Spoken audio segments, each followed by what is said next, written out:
Hello बच्चों, मैं doctor Sharda कुमारी, महारानी महेश्वर लता संस्कृत विद्यापीठ लोहना मधुबनी से।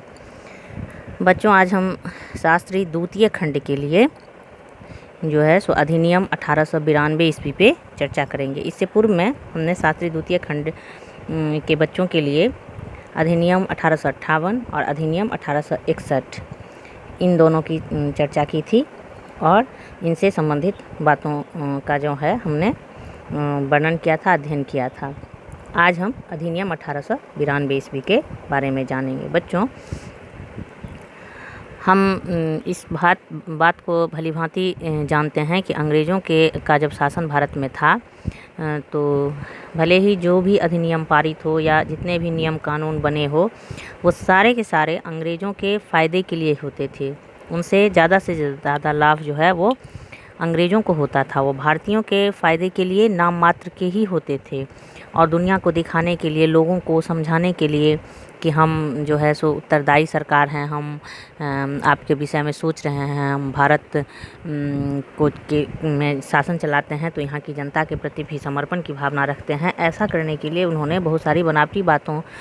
को कागज़ पे उतारा, लेकिन वो सच में क्रियान्वयन नहीं हो सका। अगर ऐसा होता तो बार बार अधिनियम की ज़रूरत नहीं पड़ती। इसी क्रम में हम देखते हैं कि भारतीयों ने धीरे धीरे भारतीयों में भी प्रबुद्धता आ रही थी, उनमें भी जागृति आ रही थी और जो शिक्षित भारतीय थे उन लोगों ने मिल करके एओ ह्यूम के नेतृत्व में 1885 ईस्वी में जो है भारतीय राष्ट्रीय कांग्रेस की स्थापना की। 1885 ईस्वी में एओ ह्यूम जो है उनकी जो एक अंग्रेज़ थे उनके नेतृत्व में और उनके प्रयासों के फलस्वरूप इस संस्था की स्थापना भले ही हुई थी, लेकिन इसके पीछे जो समय के गवर्नर जनरल लॉर्ड डफरिन थे उन्होंने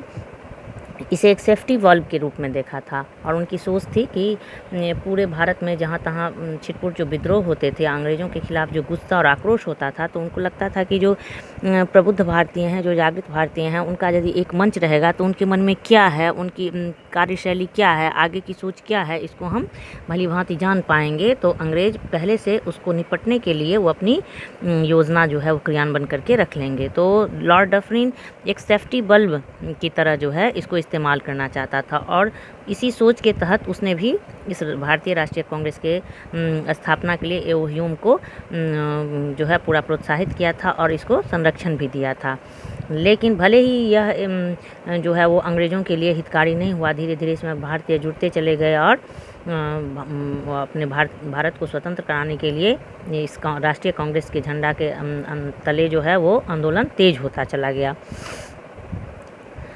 अपनी स्थापना के बाद से ही कांग्रेस ने जो है वो परिषदों के विस्तार और सुधार के लिए आंदोलन चलाना प्रारंभ किया था और कांग्रेस चाहती थी कि प्रांतों की परिषदों में जनता द्वारा निर्वाचित सदस्य आएँ।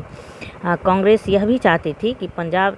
तथा उत्तर पश्चिमी प्रांत में भी प्रांतीय परिषदों की स्थापना की जाए और उनके सदस्यों को परिषदों के जो बजट पास होते थे उस पर वाद विवाद करने और प्रशासन के सदस्यों पर कार्यपालिका से प्रश्न पूछने जाने का जो है वो अधिकार मिले। कांग्रेस जो है वो इन मांगों को बार बार दोहराती थी। भारत के गवर्नर जनरल जो लॉर्ड डफरिन थे उन्होंने अपने भाषण के दौरान यह कहा था कि भारत में संसदीय शासन पद्धति तथा सेना के क्रमिक भारतीयकरण की मांगें अवैध है। कांग्रेस जो भी मांग रखती थी भारतीयों की सुविधा के लिए, उसको जो अंग्रेज़ों को सूट करता था थोड़ा बहुत, भले ही उसको मान ले, लेकिन वो भारतीयों की मांग को अवैध ही बताते थे और उनका कहना था, जैसे लॉर्ड डफरिन ने कहा था कि नहीं, इनकी मांग जो है वो सेना के क्रमिक भारतीयकरण की मांग वो अवैध है और उनका समर्थन कोई भी प्रभावशाली भारतीय राजनीतिक नहीं कर सकता है। लॉर्ड डफरिन कहते हैं कि ये मांगे तो शिक्षित लोगों के द्वारा उठाई गई है जो कि नगण्य है, उनकी संख्या नगण्य है और इन अल्पसंख्यकों को प्रशासन पर नियंत्रण के अधिकार नहीं दिए जा सकते। कांग्रेस जो है वो निर्वाचन प्रणाली की मांग की थी जिसे लॉर्ड डफरिन ने अव्यावहारिक बतलाया था और उसने कहा कि भारत में अशिक्षा है, राष्ट्र भावना का विकास नहीं हुआ है, अतः निर्वाचन प्रणाली संभव नहीं है। बच्चों, एक बात और हम यहाँ आपको बताना चाहते हैं, जो कांग्रेस थी वो आज की वो कांग्रेस पार्टी नहीं थी, बल्कि भारतीय राष्ट्रीय कांग्रेस जो है वो एक ऐसा मंच था जिसमें विभिन्न विचारधारा के लोग जो हैं वो पूरे भारत से जो प्रबुद्ध थे, जो भारत को स्वतंत्रता आंदोलन जो है भारत को स्वतंत्र देखना चाहते थे और स्वतंत्रता आंदोलन में या उससे संबंधित बातों में बढ़ चढ़ कर हिस्सा लेते थे, वैसे लोग थे उसमें। एक तरह से हम कह सकते हैं कि सारे पार्टी के लोग थे। वो आज की भारतीय राष्ट्रीय कांग्रेस जो है वो नहीं थी, वो एक अलग एक संगठन था। इसके अलावा जो है सो